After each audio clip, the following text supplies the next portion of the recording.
Selamat pagi, nama saya Elizabeth.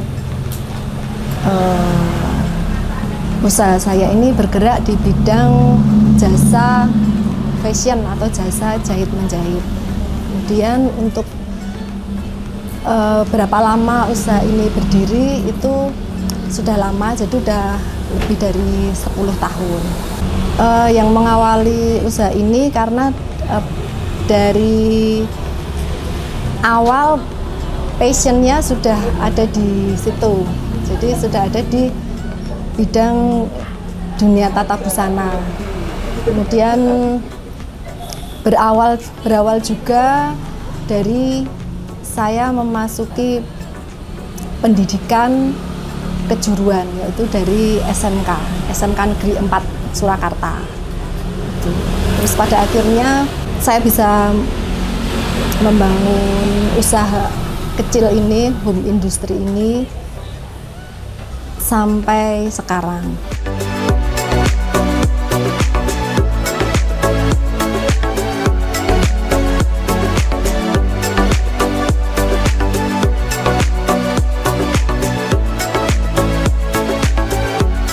Bekerja di sebuah lembaga pendidikan keterampilan, di sana sempat mengajar juga, mengajar desain, mengajar pola, mengajar jahit menjahit.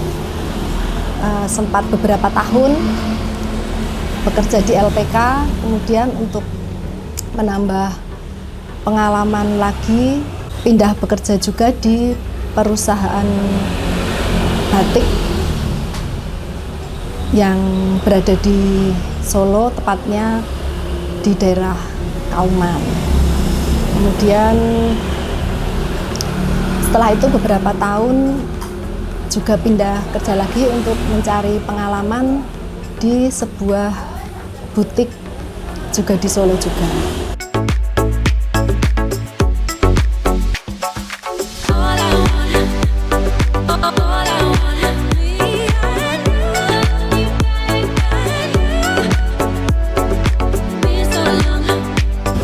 Waktu mengawali karir sebenarnya agak tidak pede juga, karena kan pastinya akan banyak tantangan ke depannya. Terus juga bagaimana memulainya, kemudian tidak tahu nanti pangsa pasarnya seperti apa, kemudian permodalannya juga seperti apa. Jadi pada saat itu yakin aja, jadi mau memulai usaha ini. Sebelumnya saya tetap bekerja di sebuah butik itu, tetapi di rumah saya juga berusaha untuk membuka jasa menjahit.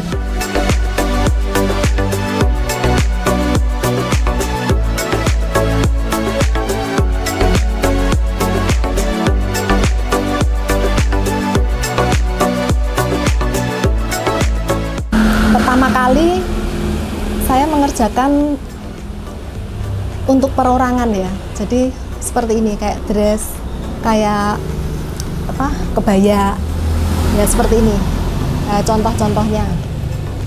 Itu waktu dulu pertama perorangan. Terus kemudian untuk selanjutnya berkembangnya itu dari mulut ke mulut ya intinya, karena banyak yang puas dengan hasilnya, kemudian banyak orang yang datang juga, kemudian sampai pada ada beberapa toko juga yang bekerja sama, jadi mempercayakan baju-baju mereka yang akan dijual itu kepada kami.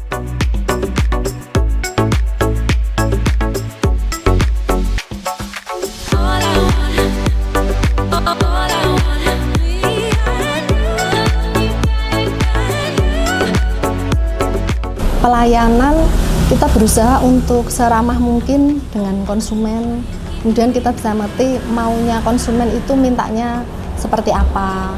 Kemudian kalau misalnya belum puas, kita masih tetap kayak seperti memberi garansi kepada mereka sampai mereka itu oh ya kita sudah cocok dengan hasilnya. Jadi kepuasan mereka sebenarnya dari situ, dari hasil. Kemudian juga ketepatan waktu. Jadi kalau sudah dijadwal tanggal sekian, berarti memang harus dijadikan tanggal sekian.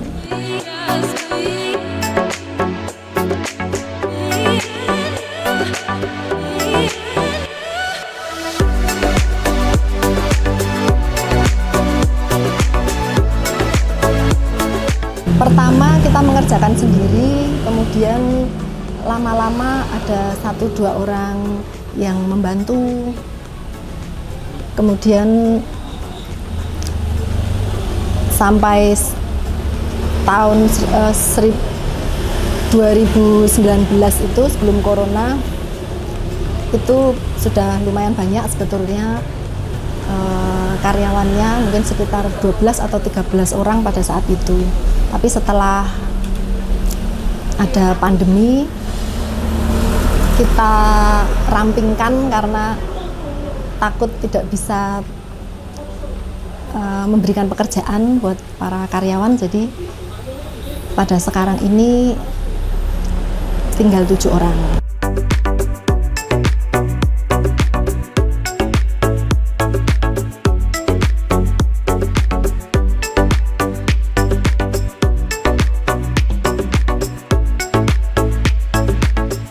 Kalau untuk permintaan biasanya tergantung event.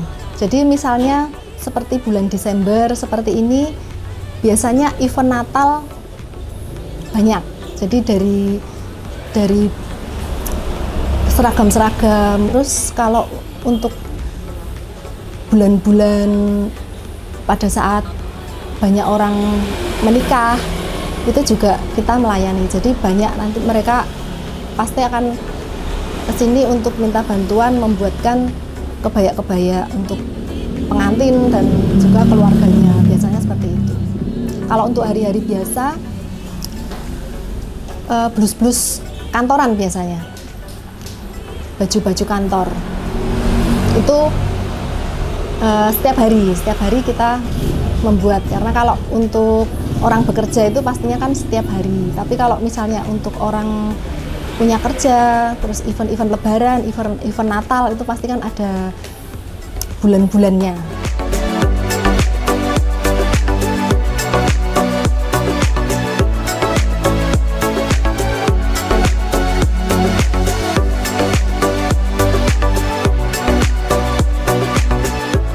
Tantangannya karena kita bertemu dengan orang-orang yang berbeda setiap hari.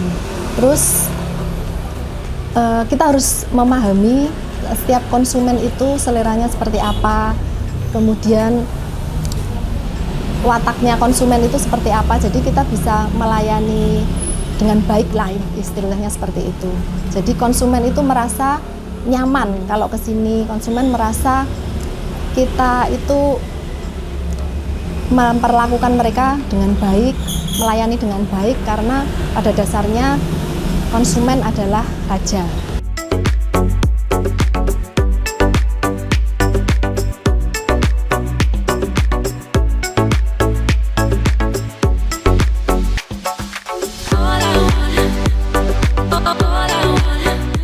Kalau konsumen biasanya kalangan perkantoran ya, kebanyakan kalangan perkantoran. Kemudian ibu-ibu rumah tangga juga banyak. Kemudian anak-anak kuliah ya, biasanya yang bikin baju-baju untuk mereka kuliah seperti itu. Ya banyaklah kalangannya, sebenarnya random.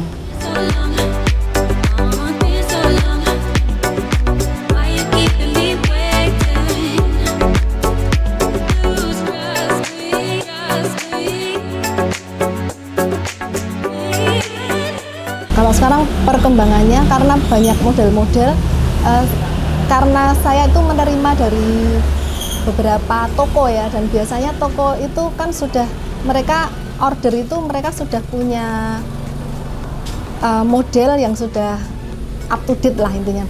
Jadi mau tidak mau ya tetap kita pasti akan mengikuti model-model mereka. Jadi kita tahu, oh ini yang baru yang baru tren seperti ini, kita juga bisa mengikuti juga.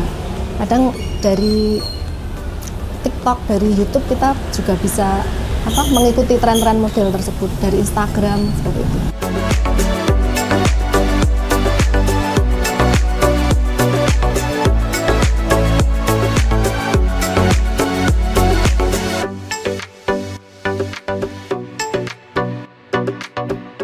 Untuk media sosial sementara ini saya masih menggunakan WhatsApp saja. Jadi belum ada yang media-media yang lain. Jadi kalau untuk datang ke tempat ini, untuk kami akan memberikan pelayanan yang terbaik bagi Anda semua. Bisa datang di Sanggar Busana Keong Mas. Alamatnya di Kadipiro, tepatnya di daerah Nipang, Jalan Samudra Pase, RT 4 RW 16 Kadipiro Solo. Kemudian untuk nomor WhatsApp yang bisa dihubungi 08222 521 0533.